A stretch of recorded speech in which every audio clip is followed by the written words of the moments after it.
Guys, it's been a while. We haven't recorded in maybe like a month. I would love to know how my boys are doing. How are you doing, Ryan? I'm doing good. How have the last few weeks been? Good, honestly. I mean, just been doing, the book club for a few weeks. Right. Finally wrapped that up. So, well, talk about it. I wasn't able to make it to any of them. You guys did 3 in a row, right? Every Thursday? Yep, 3 weeks in a row. It was actually really cool. It was, I did not expect this, but it was like, as far as like the live Patreon events that we do, it was our biggest turnout. Yeah, it was like 50 people at one point? We had 48 people to, I think, the first one or the second one. We had like 45, and then the last one we did was like 37, which, that doesn't sound like a lot, Yeah, but I mean, for a book club? Yeah, like, in the chat room, we're all talking, real people, it was fun, man. It was a lot of fun. It was really cool. I love that. I looked in a couple of times because, like, either I was out of town or what, I was doing something, but I would like check in whenever I could, and like, bruh, y'all were on there for like 7 hours sometimes. Yeah, some nights till 3 a.m. The other night till the second 2 nights was till midnight. And then the first one was till like 3:30 in the morning. Finally, my wife was like, "Come on, dude, go to bed." I worked the next day, but yeah, it was awesome. I imagine that y'all probably there's no way you talked about the book the entire time. No, we didn't. The first night. So for those who don't know, we did this book club thing for 3 weeks in a row. Obviously, my dad published a book. If you guys UFO of God. Yep. If you're not like super into social media, maybe you're like just hopping in on this episode and it's been a while. Dad just published a book, and I thought it'd be cool to like have a 3-week event where we discuss like 9 to 10 chapters at a time because, there's 29 chapters. Yeah. So some weeks were 9, some weeks were 10. And it was awesome, dude. It was like, imagine, your life story being published in a book, and then you hop in there and you talk to basically 50 people, and they're just like pouring out their heart about how much they love the book. Like it's a unique experience. It was really like kind of mind bending for me. And it was fun, man. And it was like, it was honestly like I could have done them for 24 hours. Yeah. If it wasn't like, okay, I got to go to bed at some point, So I mean, I imagine it's got to feel so like cathartic. It's got to feel so good. I was saying the first week we did the first 10 chapters. Uh-huh. And then the second week, my sister, who was in, most nights. Shout out Emmy. My sister hops in. She thought it'd be funny because my sister lives next door to my mom and dad. She thought it'd be funny to pop dad on there to say hello real quick. And then he realizes what's going on. He takes her phone and stays on till midnight. Oh my God. So like 50 people were just like chilling and talking with my mom and my dad, and it was super awesome. I mean, there was a lot of laughs, crying, like dad having emotional moments with people sharing their stories. And then the third week was awesome because Chris Jr. stayed the whole time. Oh yeah. So like Jeremy was busy, he didn't make it, but they basically got to hang out with the entire family. That's so cool. So it was really fun. I love that, man. What about you, Alex? What have you been up to? What about me? Yeah, what about you? I've been MIA, man. Yeah. I have been out. I've been in Texas. I've been trying to relax. What were you doing in Texas? I was on vacation. A bet. Okay. So been together 9 years with Olivia, and that was our first vacation we've ever taken with just us two. Like really? Yeah. Was it awesome? Yeah, it was awesome. What'd you guys do? So a lot of people don't know, but the hills of Texas is like major wine country. Oh, cool. Yeah. So about 100 vineyards in this little town where we were. Yeah. I mean, that's insane. Yeah. So the story is the first non-native people, I've told both of you guys this, so I'm just like talking to the camera now. Go. So the first non-native people to like explore Texas were I was told, were the Catholic missionaries. And the Catholic missionaries would bring vines with them. Because wine is so important to the Catholics. And when they showed up in this hill country of Texas, they found grapes growing naturally. So they didn't have to use their vines. They just started making wine out of the grapes that were there. And that was the origination of wine in the United States. Really? Like the first ever wine came out of it. That's cool. I don't think you told me that. I don't remember hearing that. I've told it like everybody because I'm like, oh yeah, we went to Texas. And they're like, where? And I'm like, Fredericksburg. And they're like, well, where's that? Like, what is there? I'm like, wine. They're like, really? So y'all tasted a bunch of wine? Too much, yeah. Yeah. Stayed in a really cool spot. Had a, it was like an Airbnb. It was like a yurt almost. Ooh. I've stayed in an Airbnb yurt. Yeah, it was at cool, the Grand man. Canyon. It's Yeah. And there was we saw deer every day. Like they would Nice. come right up to the deck, and like, I mean, we saw at least 10 every day. Wild. Wow. Cool. I mean, they're around here. It's just like, you know, you don't see them in the city. Because they're hunted so much around here. Yeah, there's so much city and. Yeah, we went to Asheville and saw them everywhere. They were complete, like everywhere. I mean, in the backyard. I love the mountains, man. Asheville is awesome. It truly is I love magical. Asheville. It's like a magical place. It's incredible. All right, let's get into the. I'm glad you've had a good time since the last time. I feel like it's been so long. I'm actually mega pumped to be in here and do some episodes. Yeah, I'm trying to remember what all these buttons do. It's been a while. I'm particularly pumped for this one, y'all. We are talking about.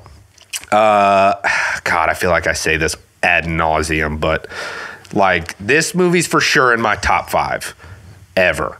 Like top 5, I put this on par with the best of the best. Like this in my mind, this movie stands apart from most other movies. We're talking about Robert Eggers' The Lighthouse. You love this movie too, Love right? this movie, yes. Yeah. I've seen it once. Admittedly, I did not watch it for this episode. I'm glad you didn't. But exactly, I did it for a reason. Yeah. Because I knew you were going so deep into it, and I was doing all my studying for another episode. So there's this, and obviously Alex hasn't seen it, right? Right. Okay, just want to make sure. And so, okay, this happens sometimes when we'll get an idea to do an episode for the show because it impacts us in a really big way and we notice the mystical themes. But then when it comes time to break down the episode, sometimes it's like, I don't know if we can make a whole episode out of this. You know what I mean? Sometimes you get that feeling. Well, I've now seen this movie 3 times. No, this was the 4th time. This was my 4th time watching it. And before I did this final watch, I kind of had that thought. Like, I know there's a lot of mystical themes in here. I just don't know that they really perfectly match up in a cohesive way, at least enough so to talk about it at length on an episode. So I kind of tried to use that to my advantage here. I said, all right, you know what? I sat down with Raven. Shout out Raven, love you. Shout out Raven. He has it on Blu-ray. He brought it over. We watched it because this is one of his favorite movies. Raven is a connoisseur for like really good, obscure, bizarre movies. So honestly, he's Raven, literally a connoisseur. He's just kind of a connoisseur. Like he really just has great taste. I mean, music, movies, every anime. Like, bruh, he's got great taste. So he brings it over. We watch it, and I thought I'm gonna grab my notebook, and I am literally going to jot down just little bubble notes of everything that stands out to me. And by the end of it, I was like, oh, I could fill 10 episodes with this movie. So here's the thing that I want to preface this with. So we talk about movies like Wizard of Oz, right? Mm-hmm. Or Pinocchio, exactly. Never-ending Story. Never-ending Story. What's that one with Tom Hanks that was about like reincarnation? Cloud Atlas. Like that. We never actually did that one. Right. But we'll do episodes about movies, and it's like, guys, this is the central theme of the movie. That like it's about reincarnation, or it's about like your higher self, or whatever. So with The Lighthouse, I was like, man, there really is not one central theme. But as I started doing research, it was made that way intentionally. So it's basically like, Wizard of Oz, for instance, it's what it's about. If you dissect it, it's pretty clear what it's about.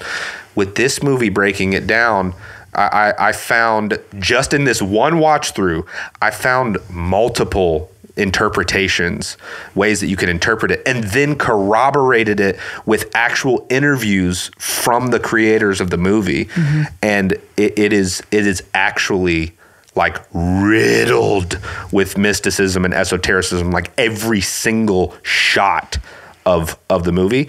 And I think that shooting it in that vague kind of way where you're not pulling from one specific thought pattern or one specific religion, one specific, you know, but just following your intuition and creating a piece of art, subtly weaving in every inspiration of mysticism you get and then figuring out what it means at the end. I'm starting to think that might be the most powerful way of doing things. So let's get into it. Let's break it down a little bit. I'm so excited for this. So for those of you who don't know anything about the movie, I'm going to give a quick little summary of the plot because that will make it a lot easier for you to understand the mystical themes throughout it. So at its core, and by the way, Alex, I feel like I say this all the time, but I feel like you would love this movie. Like, I know we say that about every movie we talk about, but this is literally a story. It takes place in like the late 1890s, like early 1900s, something like that. And it's just about these two guys who are working at a lighthouse together. And you know, like, if you think in those times, like, that's a very dangerous job. You're completely isolated from society. No telephones. I mean, not really. Yeah. No, yeah. They didn't have phone. They didn't have a phone. They didn't have nothing. I mean, you know, they were like stranded out there basically. And so it centers around, it's Willem Dafoe and Robert Pattinson that play the two main characters. And by the way, they're like the only people in the whole movie. Literally. That's one of the things that makes it so good. Yeah, this movie is like, yes, it's experimental. They are the only two people you see in the whole movie. Well, I mean, other than like... Someone might pass by. No, not even that. There's like a couple flashback scenes where you see like one or two other people. So that really conveys the loneliness. Yes. Oh, yeah. Yes. That's the biggest, I think, like visual theme of this movie is like claustrophobia, like isolation, you know? Cabin fever. 100%. So kind of at the first watch through, that's the thing that stands out the most about the movie. It's like this psychological thriller about like cabin fever, kind of like The Shining. Like that's what the core like kind of the surface level, rather, not the core, but the surface level thing about The Shining is. Have seen that. I mean, bro, that's got to be maybe the best horror movie ever made. It's so good. We'll talk later. No. Come on, tell me. I want to hear. Best horror movie ever made? Yes. In my opinion? Yes. I know what you're gonna say. It's hard to say definitively. Yeah. I know Hereditary is on that list. Right. Definitely on that list. Do you think it's the best? Maybe. I think in modern times, yes. What about Jaws, bro? That movie is so overrated. A little bit, but honestly. It's iconic. It's iconic. Yeah, it is. It's iconic. So anyway, basically this is what happens in the movie in a nutshell. Robert Pattinson's character, he was a logger. He worked in the woods. He cut down trees and all that stuff. And there was this incident where this guy that he was working with, one of his coworkers, died. And Robert Pattinson's character, who... we'll call him Ephraim because that's his name, or you know, his fake name. He gives a fake name. Right. Ephraim is his name, and Ephraim like could have saved him but didn't. It's not really made super clear if he intentionally killed him or just let him die or whatever. But it kind of like racked him with grief, and also he was like running from the law, so he left. He got this job out on this lighthouse. And at the surface level, it's like weird stuff starts happening. Ephraim starts getting these crazy visions of like sirens in the water. Yeah. And he doesn't know if they're dreams. That part was so weird. Oh, and it happens like early in the movie too. Because one of the first things that you see in the film is Ephraim gets to the lighthouse. He meets Thomas Wake, who is Willem Dafoe's character, who is like an old sailor guy. For all you know, he's been here his entire life. You have no idea. He's like this weird, like kind of half crazy. Yeah, definitely like mythical, crazy character. One of the first things you see is Ephraim lays down in his bed, and there's a hole in his bed, and he like reaches down in it, and he pulls out an effigy, like a little statue of a mermaid, and he's like looking at it like, what? But he doesn't think much of it, puts it down. And then like that night, he has an insane vision that he's like being called by a siren into the water, and he's like walking into the water against his will. And then he just wakes up. You don't know if it was real or a dream or whatever. There's other things where like the stories that Thomas Wake is telling him are like starting to not make sense, or some of the details are starting to change. He feels like he's going crazy. There's times where he'll like see a boat on the horizon and then it'll disappear. There's all sorts of weird stuff happening. And then kind of this cool turning point of the film is all this cabin fever shit is really getting to Ephraim. And he I love this quote. One of my friends told me this quote. He turns a seagull into a rag. He turns a seagull into a bloody rag. Yeah. He takes out all his frustration on this seagull, which is important because Willem Dafoe's character is like, it's basically very poor superstition to harm a seagull. He says this guy talks in like old sailor talk. Yeah. Bad luck to kill a seabird. He says that like multiple times, and he says it, and Ephraim's character, Ephraim's character is kind of like, whatever, you fucking crazy old man, like shut up. They're very at odds. So he gets pissed, and it almost feels like spitefully against.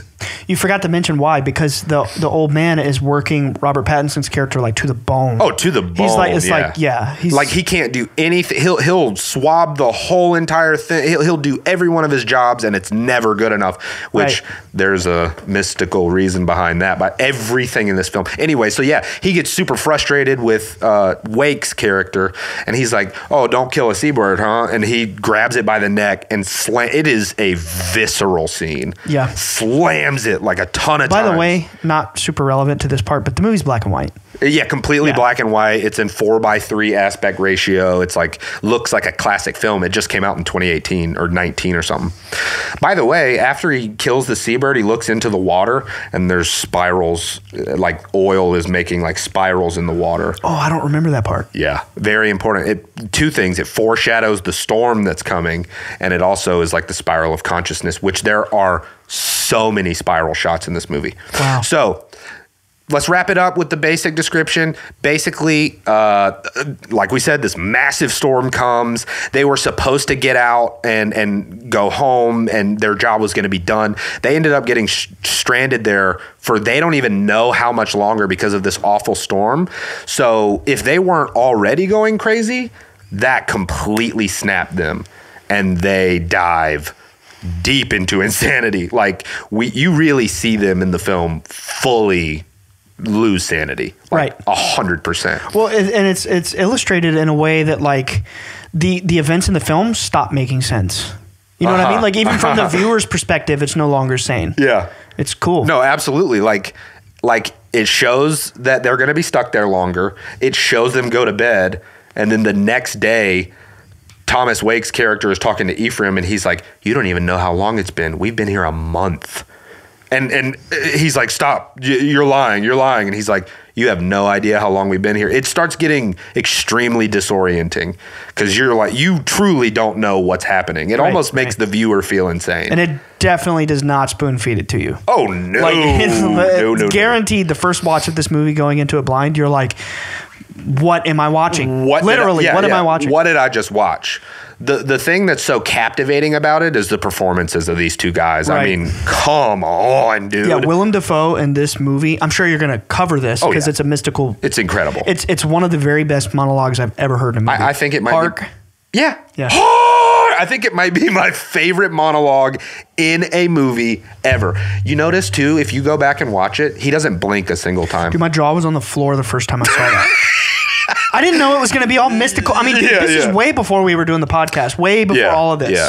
So then to wrap it up, they continue to go crazy until they eventually, Ephraim completely snaps and kills Thomas Wake after, being like gaslit by him. And like Thomas Wake is obviously trying to make Ephraim. He's mentally torturing him. He's mentally torturing him. He ends up chasing Ephraim with an axe. Ephraim gets the axe from him and chops his head in half. And then the whole movie, Thomas Wake's character doesn't let Ephraim go anywhere near the light at the top of the lighthouse. He's like, no, the light's mine. He says, I tend the light. The light's mine. He even at one point says he's married to the light.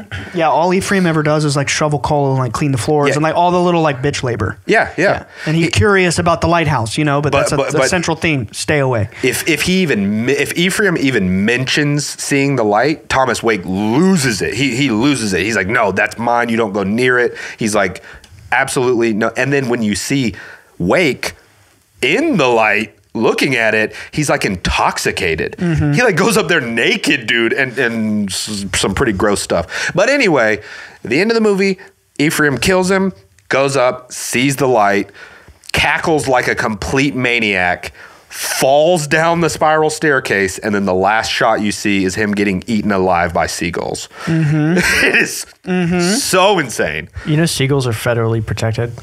They are. Yeah, I had to look that up. Yeah, well, the reason You didn't have to. yeah, don't say you had to. I had to. Nobody forced you to do that. They were making me mad, man. Well, in the movie, it's really cool because Wake's character says it's bad luck to kill a You're making seabird. me really want to rewatch this. Oh, now. come on. We ain't even got to the good stuff I know, yet, boy. I know. Hold up. He purposefully has left out all of the really cool good stuff. Yeah, so it's about to get weird. It's about to get crazy. It's about to get very weird. Yeah. But just to finish that up, Wake says bad luck to kill a seabird, and he says that the souls of dead sailors are in seagulls, and that's why it's bad luck to kill them. Right. Because you're killing a sailor, you know? It's like sailors that got lost on the open sea or whatever. Fun little fact, I'm not really going to go into it, but this was based on a true story. Really? It was in the early 1800s on the Welsh Pembrokeshire coast in 1801. Yeah, it was two guys out on the lighthouse working together. One of them ended up mysteriously dying, and the other one, he wrote a full account of what happened. He said that he put the guy in a coffin. The body broke out of the coffin and was rapping on the window. Oh my God. Trying to get him to come out. They probably just went insane. That's what, yeah, probably. Yeah. But it was so compelling that these Right. guys were like, we have to turn this into something. Okay, so that wraps up the super basic little description. So one of the first places that people's mind jump to when they see this movie, it was probably the first place that you jumped to, Lovecraft. Oh, the end. When the Pattinson character like goes into the light, Right. Yeah. But I mean, there are even things before then that are very, very, like the very. mermaid, basically like Yes. kind of like sex scene. Yeah. It's not graphic. Like he's not like necessarily having sex with a mermaid. No, but he's fantasizing. yes, He's and it's depicting that fantasy in a Yes. very bizarre. disgusting, Yeah. foul way. Yeah. Yeah. There are some foul shots in this movie. There are. Visceral. But I mean, the whole point of the movie is to show people in their most carnal form. So it's like, you know, that's to be expected. I suspect there may be a deeper meaning that we'll talk about later. That's the one thing that I have prepared to talk about. I can't wait, please. And by the way, the two of you, please jump in as much as you want. I am so excited to discuss this stuff. But yeah, so I mean, commonly in Lovecraft, there's sirens, there's like squid type Creatures from the sea. effigies and effigy worship, and then Obviously, like being driven to madness, insanity. that's in almost every Lovecraft story. Is like Almost every single one. yeah, because it's like, I mean, that's what the Lovecraftian beings do to mortal. They drive them insane. And so one of the biggest parallels into this that a lot of people picked up on upon first watching The Lighthouse was Dagon. Okay. Dagon. Yeah. So Dagon is one of the more famous short stories by H.P. Lovecraft, and it's literally about a sailor. It takes place in like the early 1900s, and he's escaping from German sea raiders. He gets lost at sea. He like is starting to lose his sanity, and then he wakes up surrounded by complete and total blackness, and he sees an effigy, a massive white effigy of this strange creature, unlike anything he's ever seen, but he describes it as like a sea-like creature, like something from the sea, which... I recently read Dagon. Oh, it's good. It's good. It is. It's good. And the movie is excellent. Is it really? Yes, it's different from the short story, but Okay. it's excellent, dude. I need to watch it. It's good. It was made in like 2001. Honestly, there just need to be more Lovecraft movies. Yeah. Like, Color Out of Space was good. Yes. It was really good. Every Lovecraft movie I've ever seen has been really good. And we were talking about The Thing earlier, and that's one that's on my list. Yeah. From Beyond. That's another one? It's a Lovecraft movie. Is it super good? Is it based on a specific Lovecraft story or From Beyond? I'm pretty sure it's called From Beyond. Oh shit. Okay. Yeah, bet I'm all in on. Give me all the Lovecraft stuff. I had so much hope for that Lovecraft Country show. Like the first episode was phenomenal, and then the good. second episode it was like, I'm out. It became pure cheese in a single episode. Yeah, so disappointing. Yeah, but anyway, so one of the biggest parallels is Dagon, where this is basically just a guy on the sea who goes insane, sees this big statue, goes even more insane, ends up worshiping the effigy, and then he gets rescued and doesn't know if any of that was real or fake or whatever. That was kind of the thing. So let's get out of the box a little bit here, okay? If there was a Lovecraftian deity in the lighthouse, what would it be? What do you think it would be? Probably like the Color Out of Space. How so? Because it's in the light. Okay, that's a yeah. So, what if the lighthouse itself was an eldritch entity that was concealing forbidden knowledge from its subjects? It has subjects who loyally clean it, worship it, maintain it. I mean, at one point, Wake literally references worship, our work is worship. Like they're worshiping this thing. Wow. You know what else is weird? It bellows like a beast. The horn, the foghorn. Yeah. They make it a point in the movie to make it piercingly loud. Like when the foghorn's blowing, you can't hear anything else. That is plunging. That's one of the main things that is driving them insane. Okay, that honestly went way over my head. like to be honest, I watched this movie. So when did you say this came out? Like 2018? It's like 18 or yeah. So my one time watching this movie was not this. Again, this is years before we were doing the podcast. It was like a special theatrical release because it was like kind of a more underground movie, and then a few months later it was like DVD only or something like that for a while. Yeah. So the day that it came out to DVD, I watched it just to watch it. Yeah. Not to study it. I just want to see it. Yeah. And there's some things you're going to talk about that were self-evident, and I'm like, yo, this is mystical shit. Yeah. But that.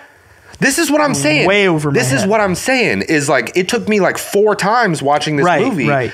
And it's because the creators intentionally, they were like, we're not going to pull from one specific thing. They are into occult shit. Yeah. And I'm going to go into that a little more later, how into it they are. But they made it very clear from jump, we're not pulling from one story or two. We're pulling from everything. And it's going to make sense. Without spoiling it, the things that I obviously really picked up on it because it's mentioned is the Greek myth stuff. We're going super there. Cool. We're going there. Super cool. Yeah, and what you just said makes sense with that. It does. It jives with that because that's part of the Greek myth that's in it. And that was one of the most beautiful revelations in doing this research is these aren't just separate interpretations. Right. They mesh together. Right. That's honestly mind blowing. That's a mastercraft. Yeah. So I don't want to spoil it. So okay, yeah, we'll go. But I mean, okay, so think about their upkeep of the lighthouse being worship, right? Mm-hmm. Or service. Wouldn't that explain why Wake is so obsessed with Ephraim doing everything perfectly? Mm-hmm. He's like, you have to give 110% because it's worship. He's working him from dawn until bedtime, basically. Oh yeah. Like slave labor, literally. He's breaking him, and that makes sense. Yeah. And there's tons of there are some very blatant Lovecraft references within the movie. Robert Eggers said, he was like, I didn't want it. He's like, if I wanted to make this movie a Lovecraftian film, then at the point where Ephraim takes Thomas Wake's diary and is reading it, I would have put a bunch of stuff about Dagon in there, and then it would have been a Lovecraftian movie. Right. But he was like, that would have been too pigeonholed for me. It would have been too on the nose. It wouldn't have been original. It wouldn't. It would be like, oh, okay, it's a Lovecraft movie. That's cool. What they actually did is so much cooler. Right. But I mean, there's a point in the movie where Ephraim is completely hallucinating. He's in a murderous rage. They're trying to kill each other, and he sees Wake as like a sea god with tentacles, and the tentacles are wrapping around his throat, and like that's extremely Lovecraftian. That was in the trailer too, so that's why I was like, oh dude, this movie's gonna be crazy. Yeah, like it's a Lovecraftian type movie. They put a lot of emphasis on, you know, like there's a lot of emphasis on water in Lovecraft's works. Obviously there's a lot of that here.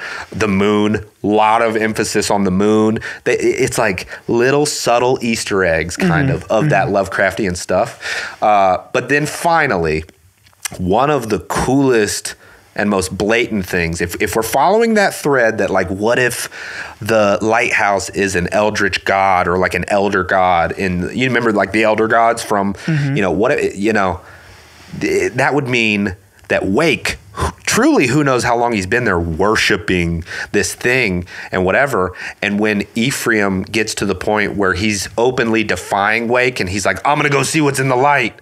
I just had a mind-blowing. You remember level. what happens?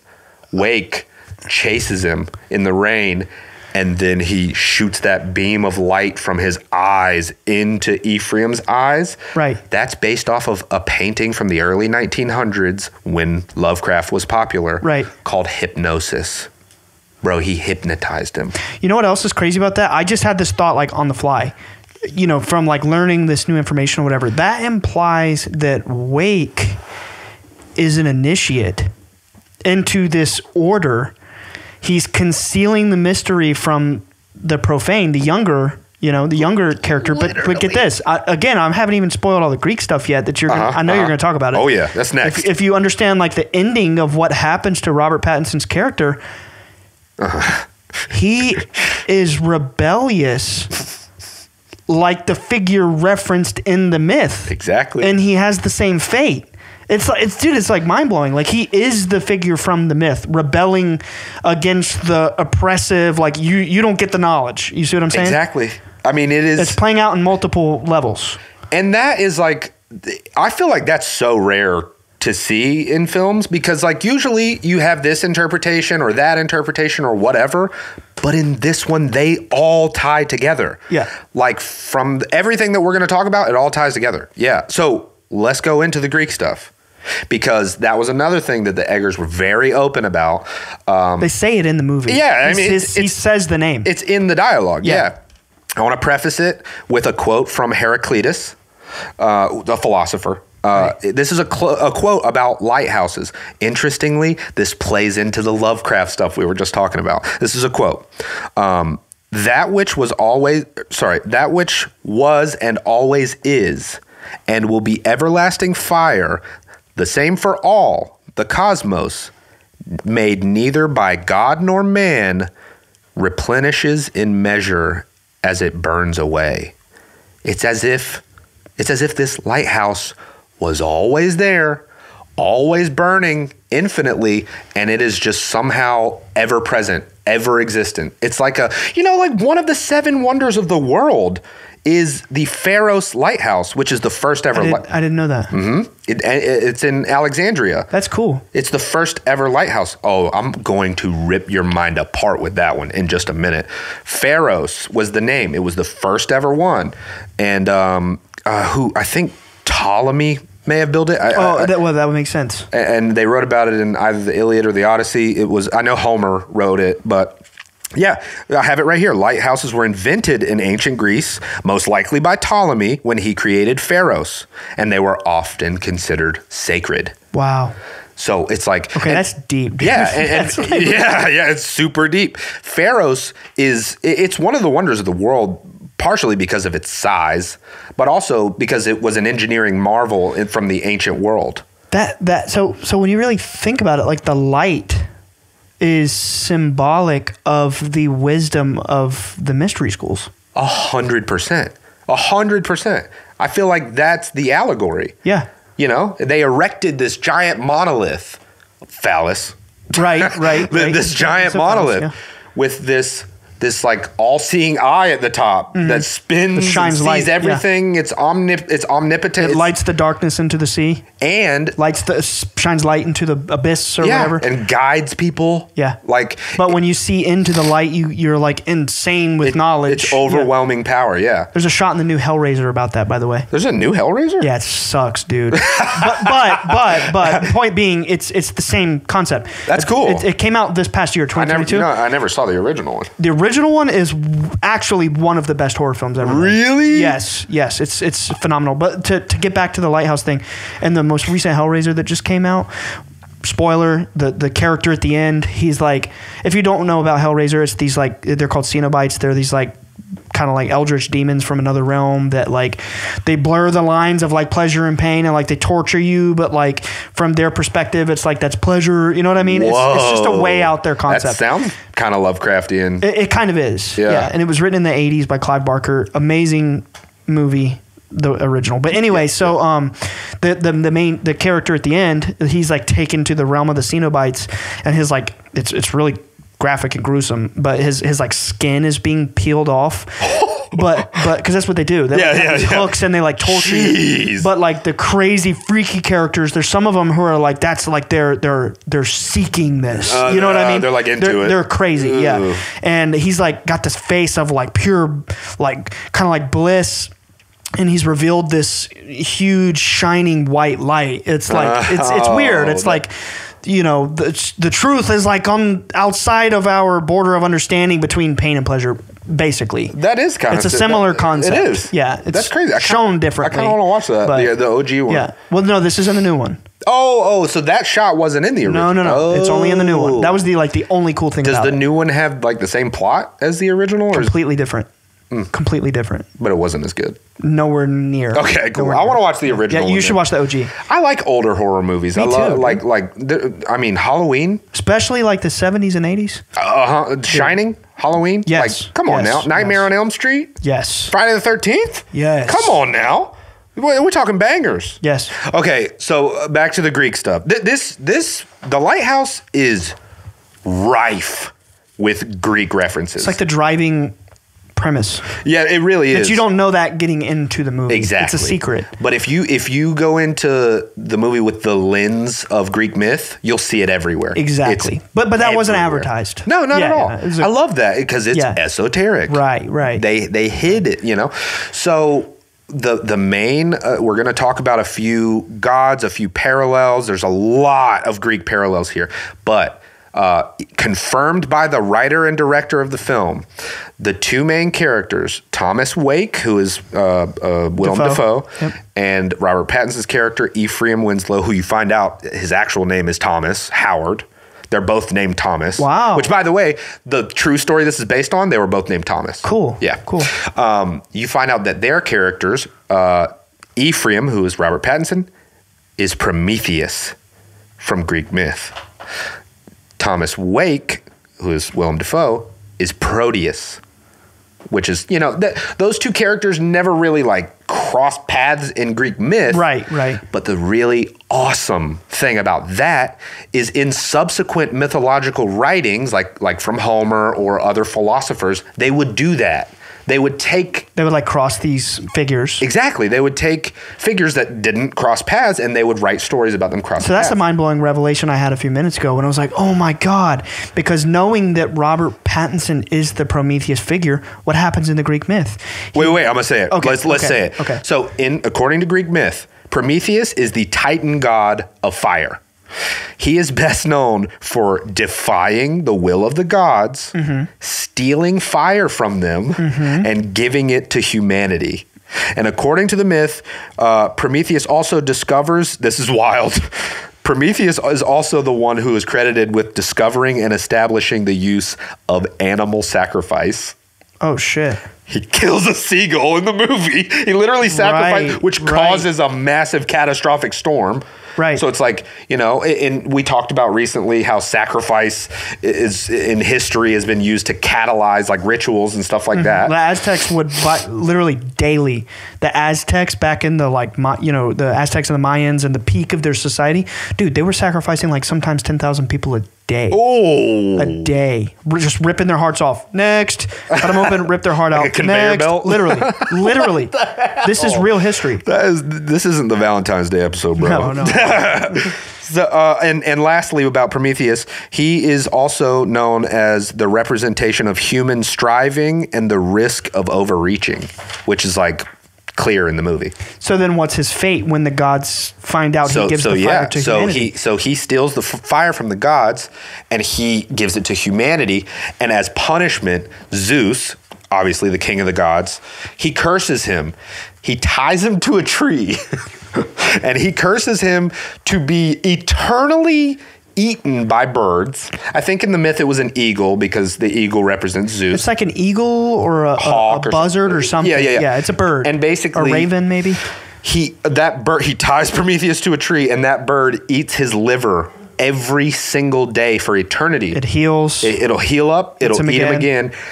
And what did we say earlier? The final shot of the movie is Robert Pattinson getting eaten alive by seagulls. Yep. It is a blatant. But also that reference. was the mind-blowing revelation was he rebelled against a foe like Prometheus in the myth to try to like get his hands on that fire.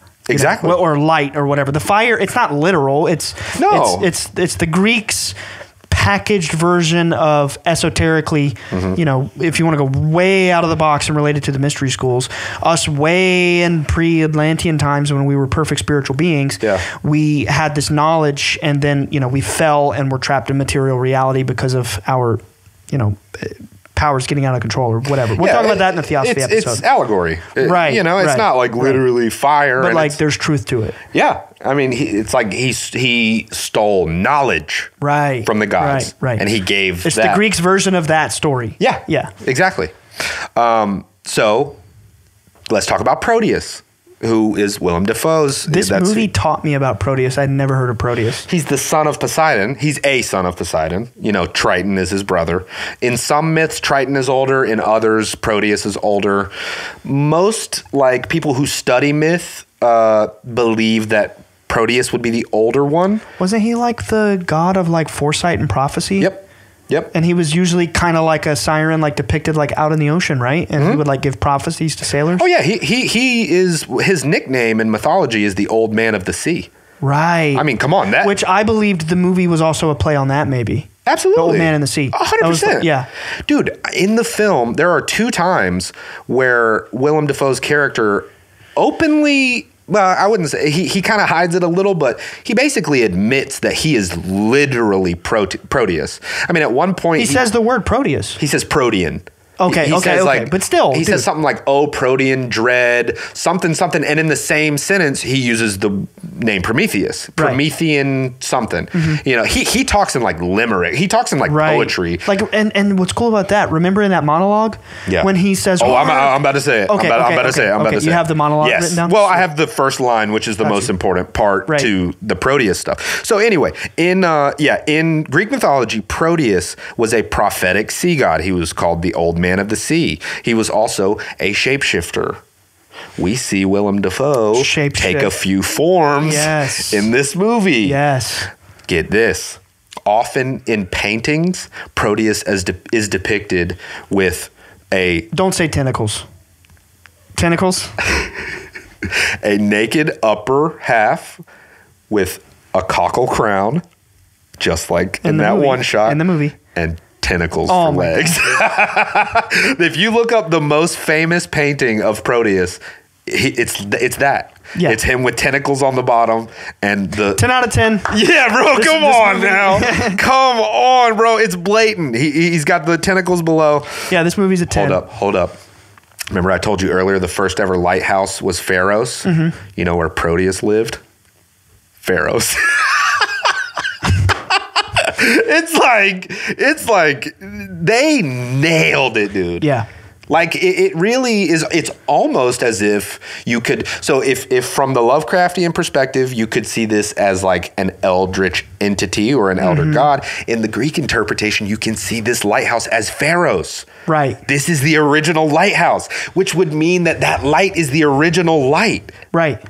The original knowledge of initiation or whatever. Dude. When you really think about it from this lens, it's like it's he's initiated and he's keeping the secret from the young guy who's like, he's at that point in Atlantean, relating it to the mystery traditions. Yeah. He's at that point where he's trying to rebel so that he can get his hands on that light. Like, it's mind blowing. Yeah, you don't know any of this going into the movie. Not at all. None of this. Which is so, it's like this movie itself is protean and shape-shifting. Yeah. Because you could watch it from multiple lenses and you will enjoy it every time. And you'll see it in a completely different Dude, that's way. what I was saying earlier. When the characters begin to like descend into madness, from the viewer's perspective, that's visually demonstrated. It really is. is. It's like the movie starts hallucinating, and things, yeah. and 1 second they're normal sailors like shoveling coal in a furnace. The next second, Willem Dafoe is this like godlike being with tentacles shining light out of his eyes, and he's like standing naked outside in the woods. It does cover his groin or whatever. Yeah, dude. The movie hallucinates. It does. It's crazy. It like makes you feel like you're hallucinating. Exactly. And I'm going to go into some of the physical shots too, but this is the monologue we keep talking about. It is so incredible, and it's done in the most like shocking way. 1 second, it's these two guys. They're drunk out of their minds. They got nothing else to do. They're drunk like most of the movie. They're wasted. Like at night when they're done laboring. Yeah, they just get drunk and grog or rum or whatever. So they get into a little spat because they're button heads. Most of the movie, they're button heads. And Robert Pattinson's character, he basically makes this comment that Willem Dafoe's cooking is terrible. Oh, yeah. He's like, yeah, if I have to eat your slop one more time, whatever. And he gets so offended. He's like, you like my cooking? You're lying. Yeah. He's like, you're lying. I mean, he gets mad. Yeah. And then he's like, you like my cooking? He goes, you're fond of me, lobster. I seen it. You're fond of me. I mean, he's mad. He's like really mad. Yeah. And he basically tells him, I hate your lobster. That's what he says. And then it's like the gates of hell open, and Willem Dafoe is charged with godlike power. He stands and throws his chair back and delivers easily the most captivating monologue in film history. The first thing that he does when he stands up is scream, hark. Hark! And when he does it, lightning strikes and thunder. And it's like, I mean, it shows Robert Pattinson, he is in utter fear. He's like in pure shock. Because 1 second he's like, I hate your lobster. I mean, it's like he explodes in fury. So he says, hark, Triton, hark. Remember, Triton is Proteus' brother. Proteus. What's the next sentence he says? Something about Neptune? No. He says, bellow bid our father, right, me and you, Triton. Me and Triton, yeah. Poseidon, yeah. Right. Bellow bid our father, the Sea King, Poseidon, right. rise from the depths full foul in his fury. He literally is calling out to Triton, his brother, and he's basically telling him, bring the full fury of our father. Is this before the storm? And curse. No. This is like right after they found out. This is the night that they found out they're going to be stuck there because of the storm. I think. I'm pretty sure. Because that would be crazy if that was like, esoterically what like caused the storm. But I don't know. I haven't seen it in years. Well, it seems like we know what truly caused the storm was he killed the seagull. The seagull, because literally it does this shot where after he kills it, it pans to the top of the lighthouse and the winds change. Got you. And the north wind blows in.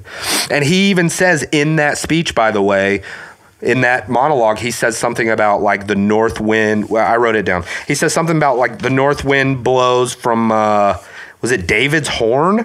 Wait, here it is. North wind started blowing. Oh, like Gabriel's horn. He says that in the movie.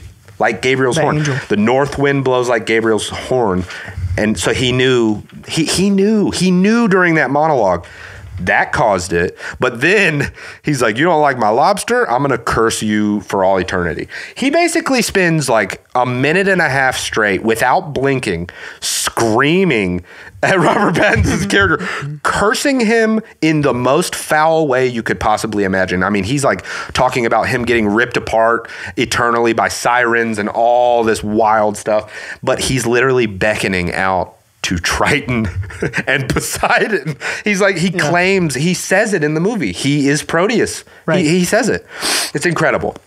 Those two figures are the most prominent representation of Greek myth in the movie. I got a couple more, just minor ones. Do you remember when Robert Pattinson's character was lugging the oil keg up the stairs, and Sisyphus? It's Sisyphus with the stone. Pushing the stone because the oil keg, after he gets to the top, Willem Dafoe's like, take it back down. Right. Punishment. It's literally Sisyphus is eternally pushing that rock up the hill. Yeah. So another, like the last thing that really stood out to me about in terms of Greek myth, so when they're going insane, the storm hits, they're trapped for longer, they go out and they pull out the reserve alcohol so that they got plenty to drink. They go crazy, they're drinking, it's insane. They drink, they go through all of it and they have nothing left to drink. And they're starting to like go even more insane because of alcohol withdrawals. So what do? They start pouring the kerosene into cups, and what'd they mix with it? I don't remember. Honey, the nectar of the gods. They mix it with honey. Like mead. Yes. And they start drinking it. And after they drink the kerosene, that's when that really iconic scene of them like dancing around and singing, they become like godlike beings, bro. They become like Dionysian almost. Yeah. They're like drunk from the nectar. Yeah. They start like dancing with each other and like they're like screaming these like shanties. They're having like a what is it, a Dionysian ritual after drinking the nectar of the gods. Right. And then again, like we said, you see the shot when they're fighting each other. You literally see a shot of Willem Dafoe in a cockle crown, like a shelled crown, with tentacles for legs. He becomes Proteus. It's for a very brief little shot, just one little shot, and then Robert Pattinson he becomes Prometheus. The prophecy is fulfilled and he's eaten, but he's literally moving while he's being eaten too. Yeah. You can see. So who knows? Maybe he's stuck there forever. Maybe the curse really worked and he's going to be there forever. It's just because he doesn't like die. No, it's like that's how the movie ends. He's alive, but he's being eaten by the seagulls. Yeah, it shows that incredible shot of him killing Willem Dafoe, finally making it into the tower, opening the thing and seeing the pure, unadulterated like power of the light, and he is like screaming and cackling in madness, completely driven mad, and they like super distort his voice too, so it is just like really visceral, and falls down the spiral staircase, eaten alive by seagulls. So incredible. This is the last interpretation, and it's a real quick one. I went into this movie thinking I'm going to get like the Lovecraftian angle and I'm going to get the Greek angle, and I'm going to get those really down so that we can talk about them on the episode. But a third one the entire time was just like in my face. And it was kind of a new age interpretation. There was a lot of really, really mystical new age stuff that at first I was like, maybe this is just kind of coincidence. Maybe it's not like, maybe it's not intentional, whatever. But as the movie went on, there was so much of it that I ended up being like, there's no way it wasn't intentional. And I also found out that the brothers who made the movie are super into the occult. They're super into Carl Jung and stuff like that. So I found that out afterwards. But one of the things that jumped out to me early in the film, and then probably 15 times throughout the film, they make a blatant point in the cinematography to highlight a couple of very important symbols, which are this and this. Like, are they like triangles? No. That's the incredible They're like thing. chevrons without a connection? Okay. Yes. Which is like, you know, think about like the Da Vinci Code. Like that's how, and like the most ancient. The masculine and the feminine. Masculine and the feminine, yeah. And they were even quoted as saying that this movie and The Witch are depictions of the divine masculine and the divine feminine. They are depictions of it. So I start noticing this shape a lot. And it's not just like, oh, it's the roof is like that. It's like, no. I wrote down all the things. They have chains on their shirts that do that. There were multiple buildings where it looked like the set designers intentionally took out the bottom part of a triangle to highlight that specific shape. There's a scene where he's rappelling on a rope. Very, very blatant. There's a part where it shows a book. It's sitting there like this. It's like countless. And then the other one, it shows there's like rock. Oh, there's this one scene where he's like Robert Pattinson's walking between these two like rock ranges, and the way that they keyed the shot was like a perfect feminine symbol, like perfect like that. There was a knife. There was this part where there was a knife and a shadow of the knife positioned perfectly in the center of the shot on the wall to make that shape. And when I saw that one, I was like, that seems so intentional. Right. But I was going to say like that. I got that notion also from the scene with like his fantasy of the mermaid, like, you know, looking it up afterwards. It's like depicting the creative forces of, you know, nature, like the masculine and feminine energies. Well, yeah, totally. And like, if you follow that thread, oddly, there's a lot of like sensual, sexual energy in the movie. I was waiting. You know what I'm saying? I was going to say there's a whole element of this movie that you glossed over. That's in this final one, and it's because it's like about the new age stuff, because, you know, that's highlighted a lot, the archetypal forces of creation, masculine and feminine. So what were you going to say about it? So this may come as a shock to many people who have yet to watch the movie. This is probably the one live action film that has more flatulence than any movie ever recorded. Yep. And it's intentional. And then there's even a scene where he's like I don't know, like, you know, taking out their what do you call it? Where you like a bedpan? Like a bedpan. He's like taking it outside to dump in the ocean, and like it gets all over him. Yeah. And like there's a lot of parts in this movie that highlight just these two guys in a room together, just constantly just unleashing bodily functions. And it's not like the whole movie. It's just a few scenes. But they highlight it, yeah. It's a few scenes that it's highlighted.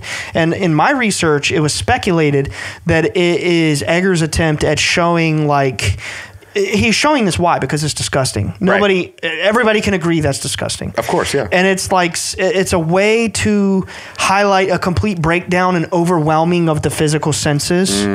You see what I'm saying? Yeah. Some people speculate that maybe it's a play at like some sort of Crowleyan thing. Yeah. I mean, like just he was into that kind of stuff. Into really like weird, you know, very weird shit. But yeah, I mean, there's that element to the movie too, which is like, it's weird, but no, it is. I mean, it goes. That's what I'm saying. Like, they made this movie with an open mind, and they pulled from basically every mystical thing that they knew of, which is like, and they all go hand in hand, which is why this is so incredible to me. But to wrap up the masculine and feminine thing, bro, I mean, the whole time I'm like, maybe I'm just looking into this too much. Maybe I'm just like making this not up. with an Eggers movie. Wait, dude. Towards the end of the movie, there's a shot, and they center the shot on this image. It kind of looked like a Viking rune.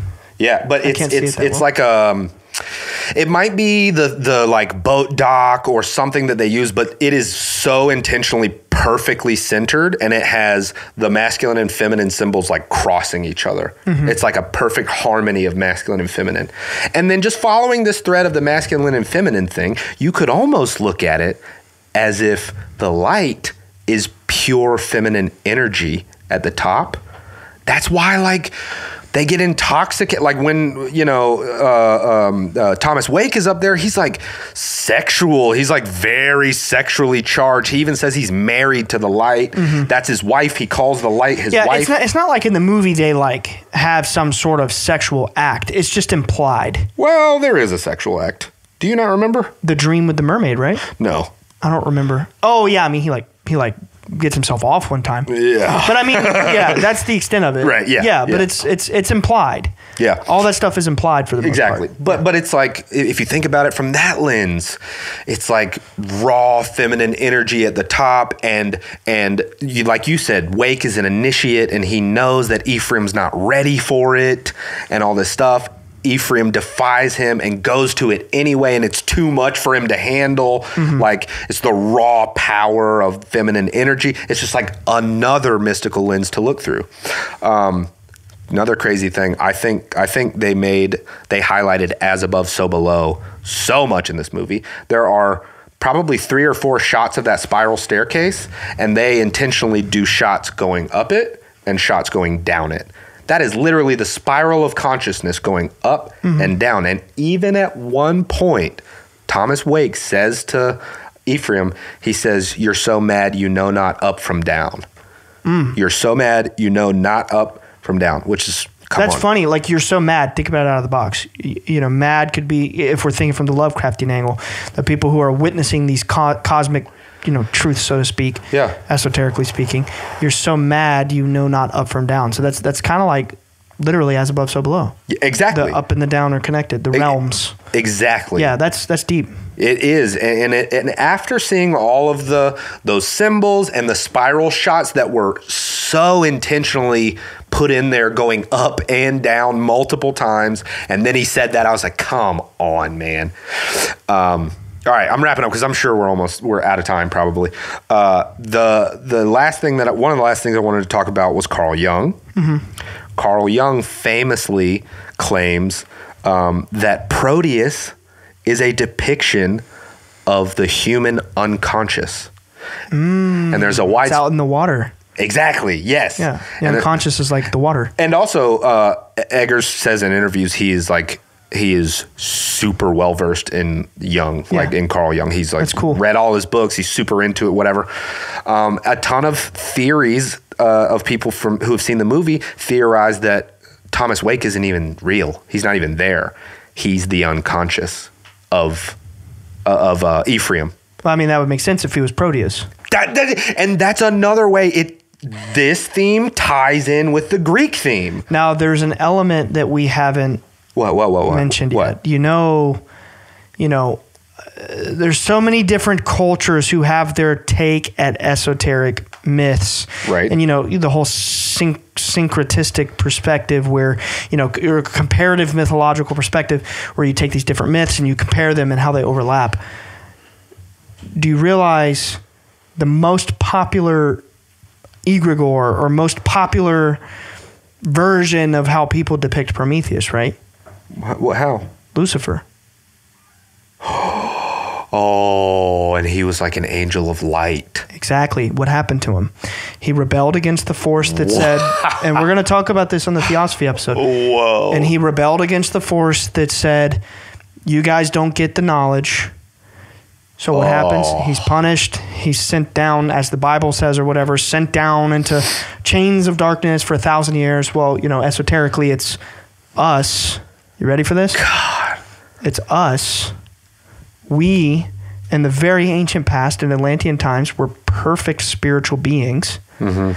We became, over time, existing in this condition, we became, so to speak, not literally, but like drunk with the power of being perfectly spiritual incarnate beings. We fucked that up. And we fell, or you could say de-evolved or whatever, into material reality. Wow, dude. We are Prometheus. You see what I'm saying? It's a metaphor. I do. It's not literal. These are not actual existent entities. Of course, right? Of course, it's us. Man, remember, we all come from the one true God consciousness, the source, whatever. But how did we get here? We fell. Damn. Wait till the Theosophy episode. Yeah, I'm pumped on that. This is what I'm talking about, though. When creators approach from not like, I'm going to tell this specific esoteric, story or whatever, Right. when they're just like, It's open. I'm going to let my intuition guide me and pull from, look how powerful it is. I'm so excited to look for other examples like this, because this is one of the most mind-blowing bits of research that I've done for this show, because it just Right. kept revealing things to me. It was just coming to me. It was like I didn't even have to try all these different angles, and it went from me thinking maybe we can't make an episode to this to I could fill 10 episodes, because there Right. are probably so many more interpretations. That one, the Lucifer thing, I didn't even think about that. And like, we didn't even talk about parallels to Christianity, which there are many, of the story of Jesus. And man, yeah. The whole New Testament is basically written in Greek. There's so Yeah, much. yeah. The book of John was written by Neoplatonic Greek philosophers. Yeah. Neoplatonic meaning like people who believed in Plato's teachings years after he was dead. But the spoiler for people, because I don't want people to hear, oh, Lucifer, oh shit, that's not, it's not what you think. The answer to that, the redemption from that, or the salvation from that, is we are also basically Christ. Yeah, we're both. That's the way back. Right. If we fell many, many, many eons ago, and it's like, man, how do we get here? Okay, next question. How do we get out? How do we get back? Yeah. Christ consciousness. Yeah. I'm coming to completely and totally rely on that as like the complete truth. That's the basic epitome of what theosophy is all about. I can't wait. I want to do that episode. Yeah. We're going to do it. Are we all good? All right. We love you. I totally highly recommend you all watch. I don't know that this is a movie you could recommend to everybody. It's honestly pretty artsy. Horror fans will love it. It's not scary, but it's just like super creepy vibes. Fun movie. Yeah. It's experimental. Yeah, very like abstract. art house type. Yep. We need a rating out of 10. Oh, this is a 10. It's definitely a 10. This is for sure a 10. It's the first of its kind, dude. There's 2 people in the movie. Like, Yeah, who yeah. does that? And it's excellent. And like, I've been more safeguarding my 10s in life lately. Mm-hmm. That gets it. That gets it. No questions asked. Yeah. Every time I watch the movie, I learn something new about it. Definitely. No, it's like The performances are impeccable. It's so just absurdly, you could say, visionary, experimental, abstract. One of a kind. It's one of a kind. Yeah. There's no film like it. It's right up there with 2001, Everything Everywhere All at Once. It's right up there in that category. So Might not be your flavor of movie. Yeah. But may not be your cup of tea, but if you like stuff like that, this is a masterpiece. yeah, it's a great. Yeah, it's a masterpiece. We love the Omies. We love y'all. Peace. Peace. All right, we're gonna do it. Ready? Yeah. Bye, guys. Bye, guys. Thank you so much for watching. If you want to see more, check out our other videos. And before you go, don't forget to subscribe. See you next week. Peace.